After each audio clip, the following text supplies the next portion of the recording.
Everybody has to deal with fear, depression, worry. Those are just everyday facts of life.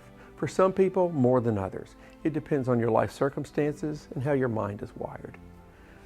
So, from a Christian perspective, what might be a good way to deal with that? Well, I found the answer for me personally is once I am in the habit of going to the cross, imagining Jesus on the cross, picturing him there in my mind, walking up to him and just saying thank you. When I do that each morning, as he gives me the idea to do it, it changes my day. It colors it. So let's say you're in a situation where you have a shortfall in your finances. And there's few things that'll produce worry or anxiety more than how am I going to pay my bills? How am I going to get by? And so we spend a lot of time worrying about things like that. We can't help it. It's just a natural part of life. So the question is, when that arises as someone who is becoming intimate with Jesus, what do you do about it?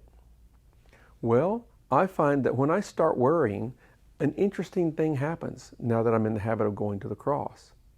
I'll start the worrying process, and then very early on in that, within seconds probably, I realize I'm doing it.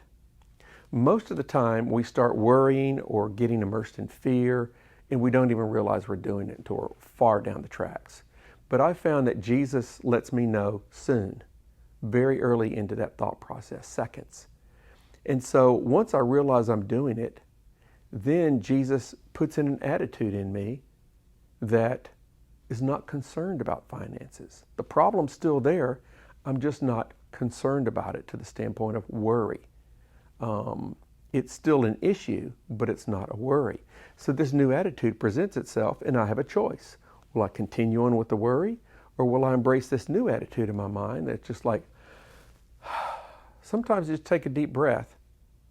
And once again, you're going to have the idea probably to lay the idea at Jesus' feet, and you just visually put that down before him and say, here's my finances, Jesus. I don't know what to do about it. I'm going to trust you with it, that you're going to give me the wisdom or the means to get through this month or to get through this week so that I might carry on. And you just go with that. In that worry or anxiety, it may come up 6 times, 12 times, but every time you'll pause, you'll have the idea to take it to Jesus, to give it to him. And each time you do that, it slowly breaks that cycle of worry, and you can go on with the day without worrying.